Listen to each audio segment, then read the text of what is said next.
All right, guys, welcome back to the Geeky Sandbox. And here are more Geek Squeaks for you.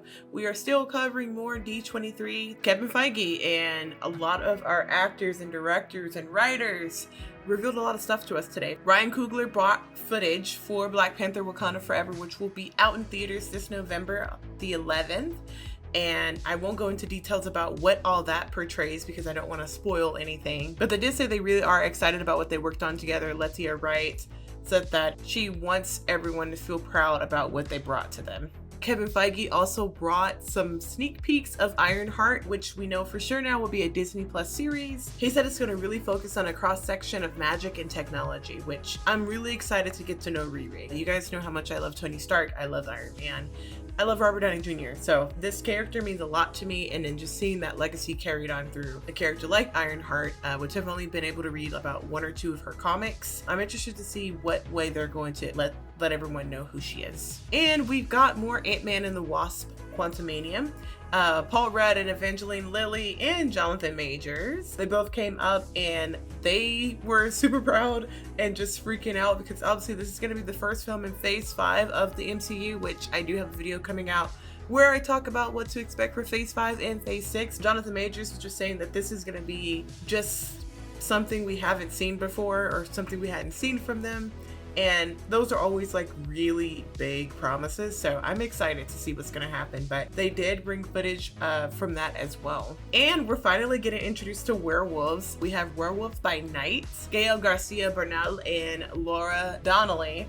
They both star in Werewolf by Night, which is a Disney Plus kind of like special that's coming to us this October. They say it kind of gives us like monster movies from the 30s and 40s and like Twilight Zone, and we just kind of saw a little bit of the early footage. I'm excited that we're getting some creatures kind of introduced right now into the MCU. Secret Invasion, which is probably one of the things that I'm really most excited about that's coming up. We got a look at what's going to be happening with Secret Invasions. Don Cheadle graced the stage and shared some footage there, which is also telling in itself. And he also teased Armor Wars, which is a show that'll begin shooting next year. Loki and the Fantastic Four, which is kind of like mushed together. They announced that Matt Shakman, the director of WandaVision, which if you have not watched WandaVision, I highly suggest you do. I didn't watch it when it was originally first out. I watched it much later, but I'm happy that I finally did. The director of that show, Matt Shakman, will be directing the MCU's Fantastic Four film, which kind of gives me high hopes in regard to the tone. And in regard to Loki, the cast came out and they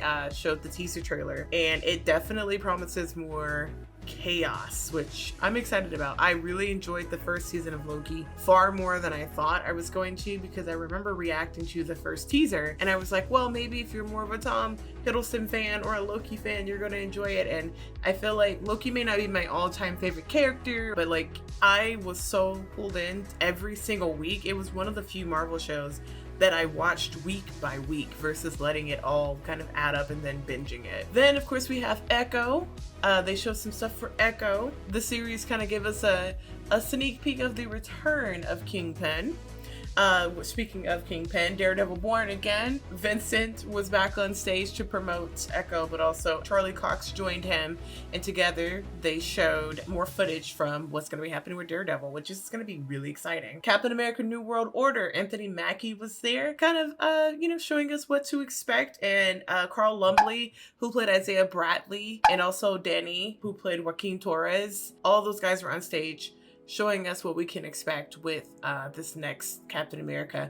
I'm not sure if this is a movie. I'm assuming it's a movie versus a Disney Plus series. Of course, we know about Thunderbolts. They teased that. And then also the Marvels, which this is going to be exciting as well. Brie Larson, Iman Vellani, and Tiana Paris, they kind of closed out the panel with footage from the upcoming film, which we kind of saw a hint of what we can expect from the Marvels with the stinger that was at the end of Miss Marvel. So if you have not seen Miss Marvel, I highly suggest you watch that in preparation for this film, as well as WandaVision and the Captain Marvel film, just so that way you get an idea of who these three individual women are. Obviously, the Marvels film is about their powers intertwining, and the heroes have to eventually become untangled, but in the meantime, they just continue getting swapped into different places, which kind of leads to some very funny moments, probably some very terrifying moments, and some very, very heartbreaking moments. So I'm interested to see what's going to happen with that. But they showed some footage at the D23 Expo, and people said that it was pretty funny. But with that, guys, that's what we have for the Marvel things that are coming up. Obviously, there are still a lot of things in talks right now regarding Fantastic Four, because a lot of people are saying they don't think that John Krasinski is going to be coming back as Mr. Fantastic, but we'll just have to see, right? We'll just have to see. But there are a lot of potential, a lot of casting favorites right now. They still haven't quite confirmed who is going to be in the movie, and I know that's what some people were looking forward to, but you know what, in time, we have until 2024, I think is when the movie comes out, so plenty of time for them to nail down that casting and get the thing filmed, shot, and all that stuff. So we've got some time, guys, but until then, I'm still interested to hear who your fan favorites are in regard to casting the film. I love seeing stuff like that. Maybe I'll get a list and do a video about what mine are one day. But until then, guys, thank you so much for watching. If you are new to this video, go ahead and hit the subscribe button so you can get more videos like this. And until next time, I will see you guys in the next video. Bye.